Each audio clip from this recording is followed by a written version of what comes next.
Hello everyone. Today in C programming lecture we will continue with the algorithm example.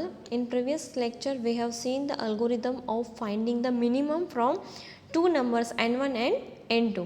In this lecture we will see one more algorithm finding the minimum from 10 numbers.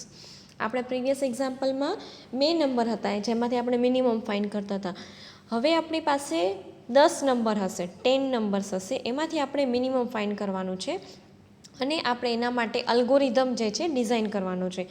જે algorithm આપણે બે number માટે use કર્યો હતો, અહીંયા આપણે એ જ અલ્ગોરિધમને રિપીટેડલી યુઝ કરવાનો છે, જેને આપણે લૂપ કહીએ છીએ. લૂપ એટલે રિપીટેશન, બરાબર. એને એ વસ્તુ આપણે હવે અહીંયા રિપીટ કરવાની છે. તો આપણે અલ્ગોરિધમમાં જોઈએ. આપણે ફર્સ્ટ ઓફ ઓલ તો અલ્ગોરિધમમાં આપણે ઇનપુટ્સ ડિફાઇન કરતા હોય તો ઇનપુટ્સ આપણી પાસે n1 n2 n3 up to n10 આપણે 10 નંબર જે છે ઇનપુટ લેવાના છે. એક્સપેક્ટેડ આઉટપુટ શું આવવું જોઈએ? તો કે આપણે જે 10 નંબર લઈએ છીએ, બરાબર, તો એ 10 નંબરમાંથી મિનિમમ જે નંબર હોય એ આઉટપુટમાં પ્રિન્ટ થતો હોવો જોઈએ. ધેન આપણે અલ્ગોરિધમ ડિફાઇન કરવાનો છે, રાઈટ, કે આપણે કયા કયા સ્ટેપ્સ જે છે એ અલ્ગોરિધમની અંદર ડિફાઇન કરી શકીએ છીએ. અલ્ગોરિધમ્સની જે છે અમુક પ્રોપર્ટીઝ હોય છે કે જનરલી આપણે ફોલો કરતા હોઈએ. ફોર એક્ઝામ્પલ આપણે ઇનપુટ લેવું હોય તો તમે step by step law, n1 n2 n3 n4, બરાબર. તો એની જગ્યાએ આપણે લૂપિંગ યુઝ કરતા હોઈએ છીએ, મીન્સ કે રેપિટેશન. કે સપોઝ આ બે સ્ટેપમાં આપણે ઇનપુટ લઈએ છીએ તો બે સ્ટેપ આપણે રિપીટ કરીએ. ફોર એક્ઝામ્પલ સ્ટેપ 1 અને સ્ટેપ 2માં આપણે ઇનપુટ લઈએ છીએ તો આ બે સ્ટેપને આપણે કન્ટિન્યુઅસ રિપીટ કરીએ કે જેથી કરીને 10 ઇનપુટ લેવાઈ જાય, બરાબર. તો આપણે એના માટે 10 સ્ટેપ નથી લખતા, બરાબર. આપણે 1 બાય 1 સ્ટેપ્સ આપણે લખતા નથી.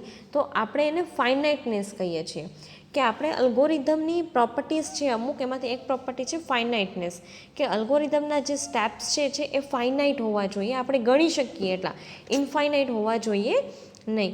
પછી બીજી પ્રોપર્ટી છે ડિફાઇનાઇટનેસ. ફર્સ્ટ પ્રોપર્ટી જે છે એ ફાઇનાઇટનેસ છે, બરાબર, કે આપણા જે અલ્ગોરિધમના સ્ટેપ્સ હોય એ ફાઇનાઇટ હોવા જોઈએ, ઇનફાઇનાઇટ હોવા જોઈએ નહીં. એના પછીની પ્રોપર્ટી છે ડિફાઇનાઇટનેસ, બરાબર. ડિફાઇનાઇટનેસ એટલે કે આપણે અલ્ગોરિધમની અંદર જે સ્ટેપ્સ લખીએ છીએ એ પાછા રિપીટ ના થવા જોઈએ, એ સ્ટેપ્સ પાછા રિપીટ થવા જોઈએ નહીં. એને આપણે કહીએ છીએ ડિફાઇનાઇટનેસ, રાઈટ, બરાબર. આ જે પ્રોપર્ટી છે એને કહેવાય છે ડિફાઇનાઇટનેસ. એટલે રિપીટ ના થવા જોઈએ, એમ્બિગ્યુઅસ જેને કહેવાય છે. એકને એક વસ્તુ તમે રિપીટ કરો ને એને એમ્બિગ્યુટી કહેવાય, બરાબર. તો એની અંદર થવી જોઈએ નહીં, કોઈ પણ વસ્તુ અગેન એન્ડ અગેન રિપીટ થવી જોઈએ નહીં. પછી થર્ડ પ્રોપર્ટી છે ઇનપુટ અને આઉટપુટ, બરાબર. આપણે જે એની અંદર ઇનપુટ અને આઉટપુટ આપીએ છીએ, ઇનપુટ એન્ડ આઉટપુટ, તો ઇનપુટ એની અંદર તમે ગમે તે આપો, બરાબર, 0 આપો કે મોર દેન 1 ઇનપુટ આપો તો એ અલ્ગોરિધમ એક્સેપ્ટ કરવું જોઈએ. અને આઉટપુટ તો કે એને કંઈક ને કંઈક આપણને આઉટપુટ આપવું જોઈએ. તમે જે ઇનપુટ આપો, ઇનપુટ વેલિડ હોય કે ઇનવેલિડ હોય, તો આપણને પર્ટિક્યુલર આઉટપુટ મળવું જોઈએ, બરાબર. તો આ જે છે અલ્ગોરિધમની પ્રોપર્ટી છે કે અલ્ગોરિધમ આવો હોવો જોઈએ, બરાબર. એના પછી છે ઇફેક્ટિવનેસ. લાસ્ટ પ્રોપર્ટી જે છે એની છે ઇફેક્ટિવનેસ. ઇફેક્ટિવનેસ એટલે અલ્ગોરિધમ જે છે ઇફેક્ટિવ હોવો જોઈએ. આપણે જે અલ્ગોરિધમ ડિઝાઇન કરીએ છીએ એની કંઈક ઇફેક્ટિવનેસ હોવું જોઈએ, એ આપણને કંઈક ને કંઈક આઉટપુટ આપવું જોઈએ, બરાબર, જેને કહેવાય છે ઇફેક્ટિવનેસ. ઇફેક્ટિવ હોવો જોઈએ કે ગમે તે પ્રોબ્લેમ હોય, બરાબર, એના માટેનો અલ્ગોરિધમ આપણે એવો ડિઝાઇન કર્યો હોય કે જેને આપણે કોઈ પણ લેંગ્વેજમાં ઇમ્પ્લિમેન્ટ કરી શકવા જોઈએ, જેને કહેવાય છે ઇફેક્ટિવનેસ. સો આ બધી જે છે અલ્ગોરિધમની પ્રોપર્ટીઝ છે કે જ્યારે પણ આપણે અલ્ગોરિધમ ડિઝાઇન કરતા હોઈએ ત્યારે આપણે આ વસ્તુ જે છે આપણે માઇન્ડમાં રાખવી જોઈએ. હવે આપણે સ્ટેપ્સ જોઈએ કે આપણે આ અલ્ગોરિધમ કેવી રીતે ઇમ્પ્લિમેન્ટ કરશું. ફર્સ્ટ ઓફ ઓલ આપણે અલ્ગોરિધમને બે પાર્ટ્સમાં ડિવાઈડ કરશું, બરાબર. આ જે પાર્ટ જે છે એ આપણે ઇનપુટ લેવા માટે ડિવાઈડ કરશું. પછી આ જે પાર્ટ છે એને આપણે મિનિમમ ફાઇન્ડ કરવા માટે, કે આપણી પાસે જે 10 નંબર્સ મિનિમમ છે એ માટે આપણે યુઝ કરશું. તો આપણે કેવી રીતે કરશું? તો કે આપણે 10 નંબર ઇનપુટ લેવાના છે, n1 થી લઈને n10 સુધી ઇનપુટ લેવાના છે. તો આપણે એના માટે એક આઈ વેરિયેબલ લેશું, બરાબર. આઈ, સપોઝ આપણે ni લખશું, બરાબર, n ઓફ i, બરાબર. તો n ઓફ i, તો આઈની વેલ્યુ જેમ જેમ ચેન્જ થતી જાય તો n1 n2 n3 up to n10 સુધી ચેન્જ થતું જાય. તો આપણે એક વેરિયેબલ લેશું આઈ, બરાબર. એટલે આપણે એન આઈ લખશું તો આઈની જગ્યાએ આપણે કંઈ પણ લખી શકીએ 1 2 3 4 અપ ટુ 10. હવે આપણે આ લૂપને આપણે આને પહેલાં ઇનપુટ લઈશું. તો આપણે ઇનપુટ લેવા માટે આઈની વેલ્યુ ચેન્જ કરતા જશું 1 2 3 4 અપ ટુ 10. એટલે આપણે ઇનપુટ લેશું 1 થી લઈને 10. ત્યારે પણ આપણે એન ઓફ આઈ જ યુઝ કરશું, કોમન ટર્મ, બરાબર, કે જેની વેલ્યુ 1 થી લઈને 10 સુધી ચેન્જ થતી જશે. એટલે આઈમાં ઇન્ક્રીમેન્ટ કરશું, વધારો કરશું. પહેલાં આઈની વેલ્યુ 1, પછી 2, પછી 3 અપ ટુ 10. એન્ડ પછી હવે આપણે શું કરશું તો કે પહેલાં આપણે N1ની વેલ્યુ જે છે મિનિમમ કહી દઈશું કે N1ની વેલ્યુ જે છે આપણે મિનિમમ છે. પછી N1ની વેલ્યુ મિનિમમ થઈ ગઈ, પછી એની વેલ્યુ આપણે બધા સાથે ચેક કરશું N2, N3 up to N10 સુધી. પછી N1ની વેલ્યુ મિનિમમ છે એની ચેક કરશું N2 સાથે, બરાબર. જો N2ની વેલ્યુ મિનિમમ હોય તો આપણે મિનિમમ વેલ્યુ હવે કઈ બની જશે N2. અને સપોઝ N2ની વેલ્યુ મિનિમમ નથી, N1ની જ મિનિમમ છે, તો મિનિમમની value as it is N1 રહેશે. N2 સાથે ચેક થઈ ગયું. હવે આપણે ચેક કરશું N3 સાથે, બરાબર. N3 સાથે ચેક કરશું. હવે પાછું ચેક કરશું N1ની મિનિમમ છે કે N2ની મિનિમમ છે. સપોઝ N3ની મિનિમમ છે તો હવે આપણી મિનિમમ વેલ્યુ કઈ થઈ જશે N3, બરાબર. હવે આગળ આપણે જશું, બરાબર. સપોઝ N3 પછી N4 આવશે, N5 આવશે, તો N4 જે વેલ્યુ આવશે એને આપણે N1 સાથે ચેક નહીં કરાવીએ, N3 સાથે ચેક કરાવશું, બરાબર. કારણ કે હવે આપણી મિનિમમ વેલ્યુ કઈ છે N3 છે. આ બેમાંથી આપણે ચેક કરશું, જે મિનિમમ હશે એને આપણે મિનિમમ વેલ્યુ કરશું અને ત્યાંથી આપણે આગળ જશું N5, N6, N7, બરાબર. તો આપણે આ ટાઈપનો કંઈક અલ્ગોરિધમ ડિઝાઇન કરશું કે આપણે પહેલાં મિનિમમ વેલ્યુ કહી દઈશું. ફોર એક્ઝામ્પલ આપણી મિનિમમ વેલ્યુ છે N1, એને આપણે મિનિમમ નામનો વેરિયેબલ લઈશું જેની અંદર આપણે આ N1ને સ્ટોર કરાવી દઈશું. પછી આ મિનિમમ, સપોઝ હવે આપણી પાસે N2 વેલ્યુઝ છે N2, N3, N4 up to N10. હવે એ મિનિમમની વેલ્યુ N2 સાથે ચેક થશે, બરાબર. જો N2ની વેલ્યુ મિનિમમ હોય તો મિનિમમની વેલ્યુ બદલાવી નાખશું. આ મિનિમમની અંદર હવે કોની વેલ્યુ આવી જશે N2ની અંદર. પછી પાછું N3ની સાથે ચેક થશે, બરાબર. N3ની સાથે ચેક થશે. જો N3ની વેલ્યુ મિનિમમ નહીં હોય તો આપણે વેલ્યુમાં કંઈ ફેરફાર કરશું નહીં, આગળ વધશું. તો કે કઈ જગ્યાએ N4. હવે N4 સાથે ચેક કરીએ છીએ તો એની વેલ્યુ મિનિમમ કરતાં નાની છે, તો આપણે પાછી મિનિમમની વેલ્યુ બદલાવી નાખશું. મિનિમમની અંદર કોને જવા દેશું N4ને, બરાબર. એટલે હવે જેમ જેમ ન્યૂ વેલ્યુઝ આવતી જશે, બરાબર, એમ આપણે મિનિમમની વેલ્યુ બદલાવતા જશું. મિનિમમની નવી વેલ્યુ મળે તો આપણે મિનિમમમાં જે છે ફેરફાર કરતા જશું. એટલે આ ટાઈપનો આપણે કંઈક અલ્ગોરિધમ ડિઝાઇન કરવાનો છે, રાઈટ. તો હવે આપણે અલ્ગોરિધમ ડિઝાઇન કરીએ. સ્ટેપ્સ જે છે જેમ આપણે પ્રીવિયસ N1 અને N2 માટે લખ્યા તેવી રીતે આપણે સ્ટેપ્સ ડિફાઇન કરીએ. ફર્સ્ટ ઓફ ઓલ આપણે સ્ટાર્ટ લઈએ, બરાબર. પહેલાં ઇનપુટ લેશું ઇનટુ N1 થી N10 અને આઉટપુટ હશે આપણું મિનિમમ નંબર. અલ્ગોરિધમ સ્ટાર્ટ થશે. આપણે એક વેરિયેબલ લીધો, આઈની વેલ્યુ લેશું 1 થી 10, બરાબર. આઈની વેલ્યુ આપણે પહેલાં લઈ લેશું 1, બરાબર. આપણે અહીંયા ઇક્વલ ટુ પણ યુઝ કરી શકીએ, પણ અલ્ગોરિધમમાં આપણે જનરલી અહીંયા આપણે એરોની સાઇન યુઝ કરતા હોઈએ છીએ, બરાબર. હવે ઇનપુટ NI એટલે હવે આઈની વેલ્યુ કેટલી છે અત્યારે ઇનિશિયલી 1, એટલે અહીંયા આ સ્ટેપ નંબર 3માં કોનો ઇનપુટ લેશે N1ને. પછી શું કરવાનું છે તો કે આઈમાં એકનો વધારો એટલે એમાં ઇન્ક્રીમેન્ટ કરવાનું છે. એટલે હવે આઈની વેલ્યુ શું થઈ ગઈ 2, બરાબર. પછી શું કીધું છે સ્ટેપ, હવે ફિફ્થ સ્ટેપ જે છે એની અંદર આપણે આઈની વેલ્યુ ચેક કરવાની છે. I less than or equal to 10, it means any value 10 થઈ ગઈ છે, કાં તો 10 કરતાં ઓછી હોવી જોઈએ, કાં તો ઇક્વલ ટુ 10, બરાબર. તો હવે આપણે આઈની વેલ્યુ આપણે ઇન્ક્રીમેન્ટ કરીએ તો આપણી પાસે આઈની વેલ્યુ છે 2 less than or equal to 10. તો આ કન્ડિશન જો ટ્રુ થાય તો આપણે થર્ડ સ્ટેપ ઉપર જવાનું છે, ગો ટુ 3, બરાબર. કે જો એની વેલ્યુ 10 કરતાં ઓછી હોય તો આપણે થર્ડ સ્ટેપ ઉપર જમ્પ કરવાનો છે. એટલે થર્ડ સ્ટેપ ઉપર મીન્સ કે આપણે ઉપર પાછો જમ્પ કરવાનો છે, રાઈટ. પછી પાછું ઇનપુટ NI. હવે આપણે કયું ઇનપુટ લેવાનું છે N2, કારણ કે આઈની આપણે જે વેલ્યુ છે એ 1માંથી 2 કહી દીધી, એટલે આપણે ઇનપુટમાં લેવાનું છે ઇનપુટ N2. પહેલાં લીધું હતું N1, આઈની વેલ્યુ ઇન્ક્રીમેન્ટ થઈ એટલે N2. પછી પાછું આ ફોર્થ સ્ટેપ છે એ ફોલો કરવાનું હતું કે ઇન્ક્રીમેન્ટ I બાય 1, એટલે આપણે આઈમાં એકનો વધારો કરવાનો છે. 2માંથી હવે શું કરવાનું છે 3. પછી પાછું આપણે સ્ટેપ 5માં ચેક કરવાનું છે કે એની વેલ્યુ 10 કરતાં ઓછી છે. તો કે જો 10 કરતાં ઓછી હોય તો આપણે ક્યાં જવાનું છે? Again step number 3. પાછું છે N input N I, it means કે આપણે ઇનપુટ લેવાનું છે N3, બરાબર. આઈની વેલ્યુ આપણી પાસે છે 3, ઇનપુટ લેવાનું છે N3. ડન. પછી 4th સ્ટેપ ફોલો કરવાનું છે, ઇન્ક્રીમેન્ટ આઈ બાય 1. પાછું આપણે આઈમાં એકનો વધારો કરવાનો છે, એટલે આઈની વેલ્યુ આપણે હવે લીધી હતી 3, હવે એકનો વધારો કરીએ તો થાય 4, બરાબર. પછી 5th નંબરના સ્ટેપમાં આપણે પાછું ચેક કરવાનું છે, if I less than equal to 10 go to 3. 4ની વેલ્યુ 10 કરતાં ઓછી છે, બરાબર. તો આપણે કયા સ્ટેપમાં જવાનું છે? Go to 3. એટલે આપણે પાછું સ્ટેપ નંબર ક્યાં જવાનું છે? 3. આપણે એવી રીતે ક્યાં સુધી રિપીટ કરશું કે જ્યાં સુધી આઈની વેલ્યુ જે છે 10 છે. આઈની વેલ્યુ 10 કરતાં વધી જશે, ઇટ મીન્સ કે આઈની વેલ્યુ ઇન્ક્રીમેન્ટ કરતાં જ્યારે 11 થઈ જશે ત્યારે આપણે અહીંથી 3rd સ્ટેપ ઉપર જમ્પ નહીં કરીએ, બરાબર. આપણે ક્યાં જમ્પ કરશું? 6 નંબરના સ્ટેપ ઉપર.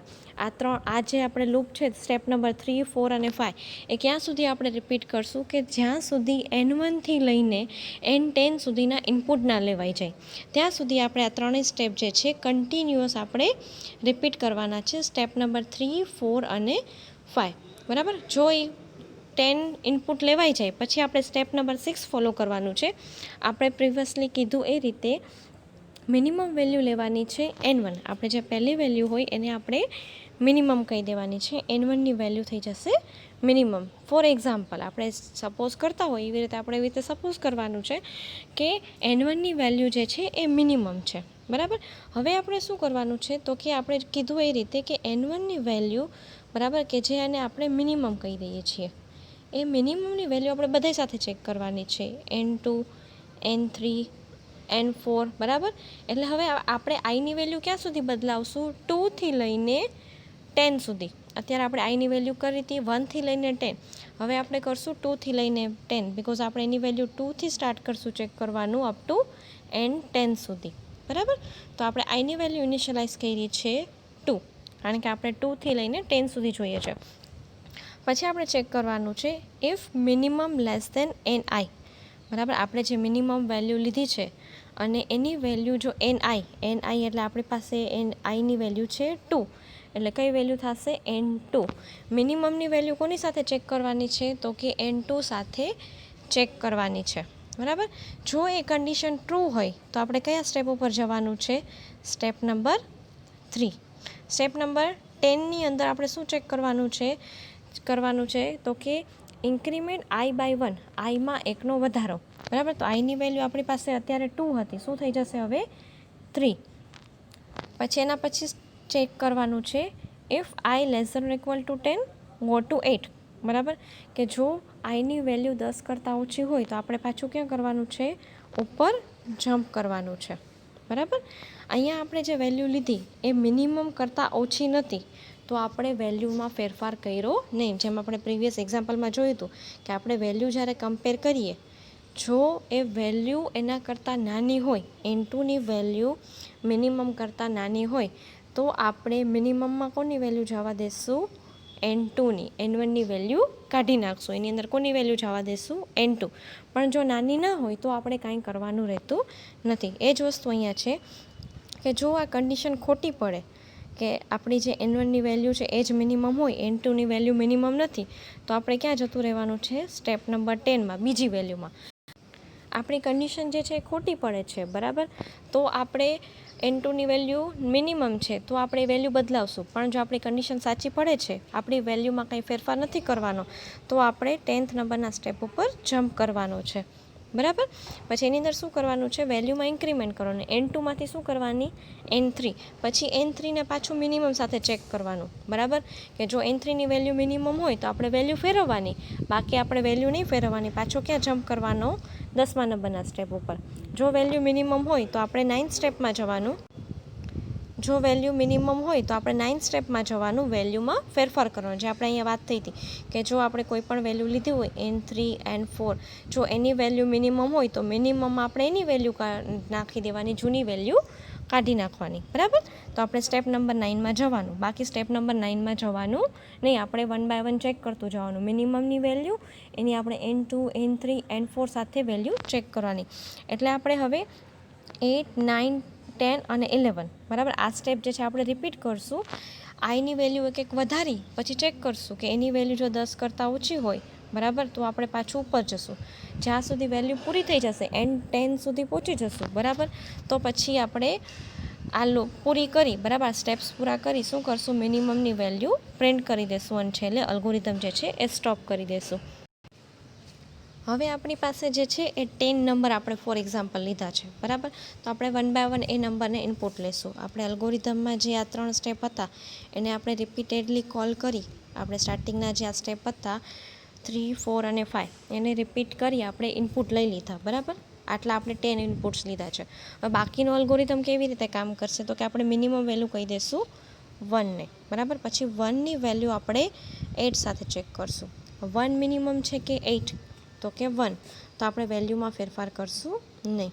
પછી પાછું આપણે 9 સાથે ચેક કરશું.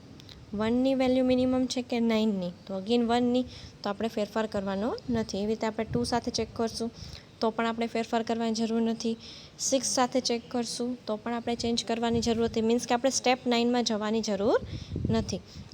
પછી એવી જ રીતે આપણે 4 સાથે ચેક કરશું તો પણ રિક્વાયરમેન્ટ નથી. 3 સાથે બી નથી, 14 સાથે પણ નથી, 16 સાથે પણ નથી કરવાની જરૂર, અને 20 સાથે પણ. જ્યારે 10 વેલ્યુ સાથે ચેક કરવાનું પૂરું થઈ જશે ત્યારે આપણે મિનિમમ વેલ્યુ જે છે એ પ્રિન્ટ કરી દઈશું.